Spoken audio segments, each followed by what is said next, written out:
সাইকেলে আসছি আরও বুঝলাম ভালো। তো আপনারা মোটামুটি ভালো আছেন। আজকে আপনারা এখানে যে উদ্দেশ্যে একত্রিত হয়েছেন খুবই ভালো একটা উদ্যোগ। ওয়ার্ল্ড ভিশন কর্তৃক গ্রহণ করা এই উদ্যোগকে আমি স্বাগত জানাচ্ছি। তবে একটা বিষয় না বললেই নয় যে আমরা বলে না যে স্বাধীনতা পাওয়া সহজ কিন্তু রক্ষা করা কঠিন।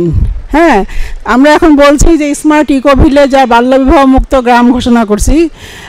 সেই ইকো ভিলেজ ঠিক আছে, যেহেতু এখানে চাষাবাদের ব্যাপার আছে, গাছ আপনারা সবার পরিবারে দরকার লাগে এটা খেতে, যার জন্য সবাই হয়তো করবেন। কিন্তু বাল্যবিবাহের যে বিষয়টা এখানে আছে আমি বলবো যে দেখা যাবে এটা সেভাবে আর কার্যকরী হবে না। কারণ এটা আমার একটা অভিজ্ঞতা থেকে আমি বলি, আমরা বেশ কয়েক বছর আগে 9 নম্বর মঙ্গলপুর ইউনিয়নকে বাল্যবিবাহ মুক্ত ঘোষণা করা হয়েছিল। হ্যাঁ, সেই সময় কিন্তু পরবর্তীতে আবার দেখা যাচ্ছে যে সেটা ধরে রাখা সম্ভব হয়নি। তা আজকেও আমি ওইটাই আশা করব যে আমরা বলবো যে বাল্যবিবাহ মুক্তই যেন হয়। হ্যাঁ, আমরা 100% হবে না সেটা ঠিক আছে, এটা ঠিক যে 100% করা সম্ভব না, কারোর পক্ষেই না। হ্যাঁ, কিছু কিছু সমস্যা হবেই, কিন্তু তারপরেও কিন্তু বিরলের যে পরিসংখ্যান সেই পরিসংখ্যানে দেখা যায় যে আমাদের এই 8 নম্বর ধর্মপুর ইউনিয়নে কিন্তু বাল্যবিবাহের হারটা বেশি অন্যান্য ইউনিয়ন থেকে।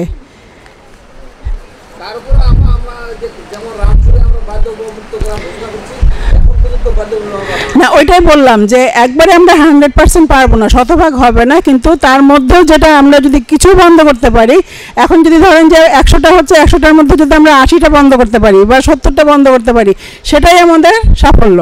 হ্যাঁ, কারণ একবারে সব কিছু সম্ভব না।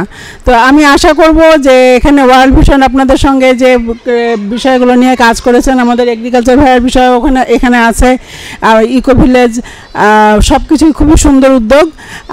আমরা আশা করব যে আপনারা এখানে অভিভাবক যারা আছেন, অভিভাবকদের কাছে অনুরোধ, আপনাদের ছেলে মেয়েকে আপনারা কেউ বাল্যবিবাহ দিবেন না।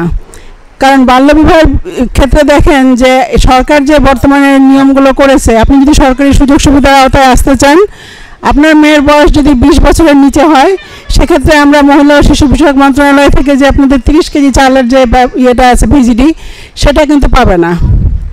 হ্যাঁ, কেন? এই যে দেখেন যে বাল্যবিবাহ দিলে যদি হয় আপনার মেয়েটা ওখানে যদি আসে, আমরা তাকে দিতে পারবো না। মাতৃত্ব ভাতা যেটা আছে 20 বছরের নিচে হলে কিন্তু সে পাবে না। তার বাল্যবিবাহকে নিরুৎসাহিত করা হয়েছে। এই জন্য আমরা বলবো যে আপনার মেয়েকে স্বাবলম্বী করেন, তাকে লেখাপড়া শেখায়, আপনি একটা পর্যায়ে নিয়ে যান, সেই জন্য নিজে কিছু করতে পারে। কারণ ভবিষ্যতে তো বলা যায় না কার কি সমস্যা কখন হয় তৈরি, তাই না? সেই বিষয়টার জন্য যদি আমি প্রস্তুত থাকি, তাহলে দেখা যাবে যে না, আমার বিয়েটাও আমাকে কম বয়সে দিতে হলো না, আপনি মেয়েকে লেখাপড়া শেখালেন, পরে আপনি তাকে যথাযথভাবে যথাসময়ে বিয়ে দিলেন। আর আরেকটা বিষয় যে আপনাদের মধ্যে একটা বিষয় আছে, যেটা যে কম বয়সে বিয়ে দিলে যৌতুক কম দিতে হয়, তাই না?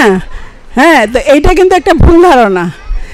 আপনি যখন যৌতুক মনে করছেন যে যৌতুক কম দিতে হবে, মেয়েটাকে বিয়ে দিয়ে দেয়, পরে হয় কি, যখন মেয়েটার পরিবারের সংসারে সমস্যা দেখা দেয়, বিভিন্ন কম বয়সে বাচ্চা হওয়ার পরে শরীর যখন ভেঙে যায়, সে সংসারে অশান্তি শুরু হয়, বাবার বাড়িতে কি বাচ্চা সহ ফিরে আসে, তাহলে কি হলো? আপনার বোঝা তো আরও বাড়লো, বোঝা তো কমলো না, বোঝা আরও বেড়ে গেল।